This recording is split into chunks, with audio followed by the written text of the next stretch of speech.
সে অনেক দিন আগের কথা।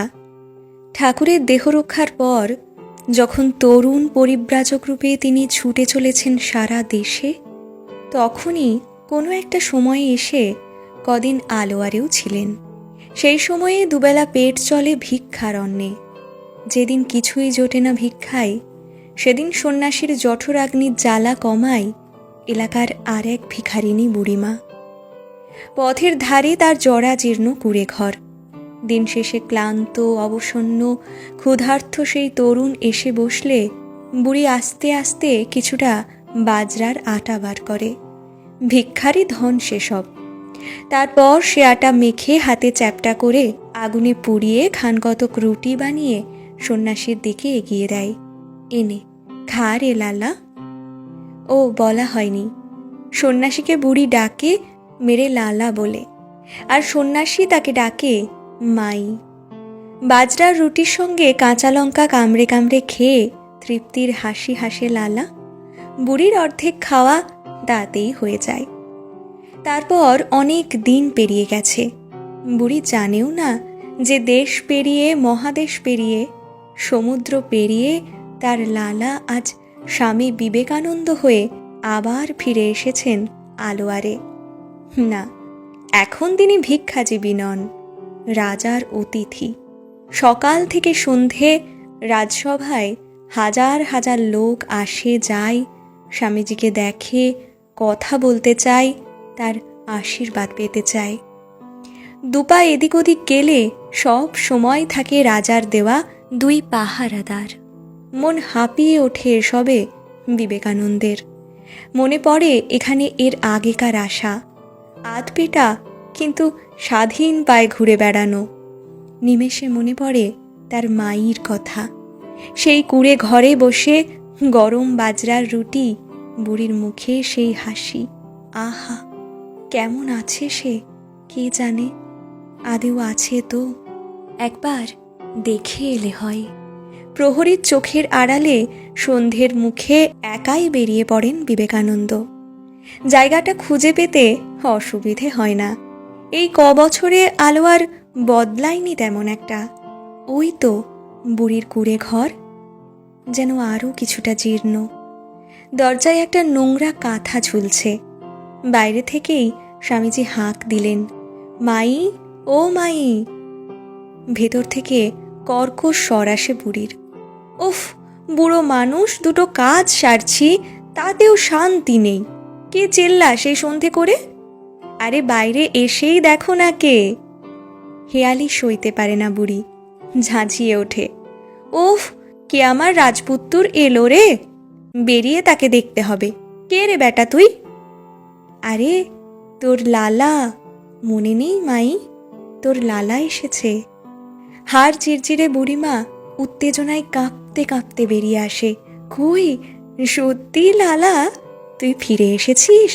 কই, কাছে আয় দেখি, দেখতে পাই না তো চোখে ভালো।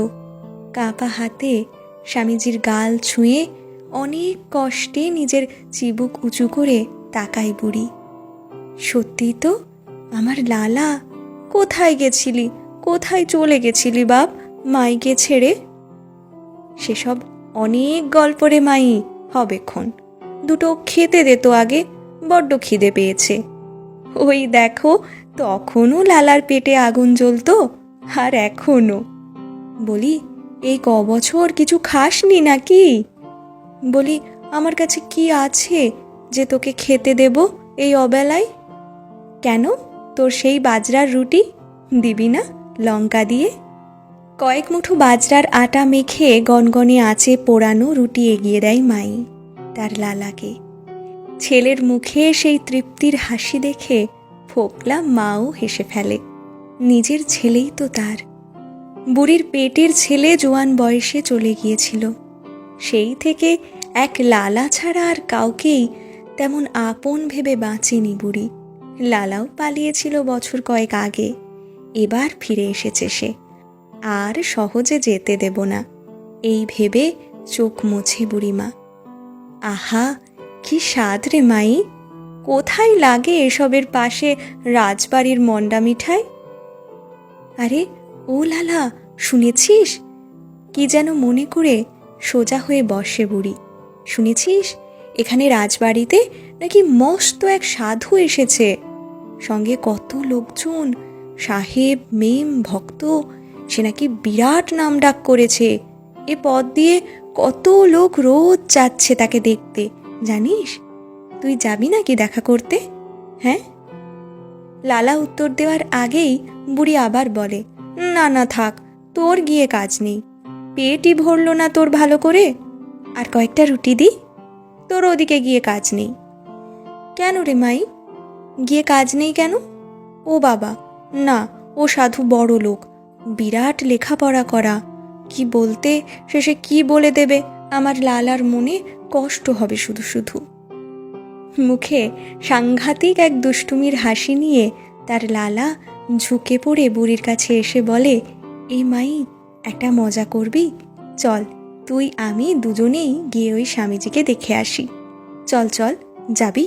দূর খ্যাপা, রাজবাড়িতে না আমাকে ঢুকতে দেবে না তোকে, ধ্যাতানি খেয়ে ফিরে আসতে হবে। কোথাও যেতে হবে না তোকে, আমার কাছে বসতো। মাই শোন। যেন কিছুটা গাম্ভীর্যের ছলেই বিবেকানন্দ বললেন, বলছি সেই সাধু যদি আমি হই তবে? এক পল নীরব থেকে খিলখিলিয়ে হেসে ওঠে ফোকলা বুড়িমা। কথা শোনো আমার পাগলা ব্যাটার, তুই তুই হবি সেই সাধু? বড় হয়েও মজা করার স্বভাব গেল না তোর, বল?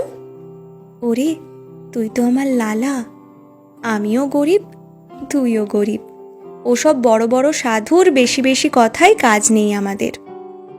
আশপাশটা বড় একটা বদলায়নি মাঝের কিছু বছরে।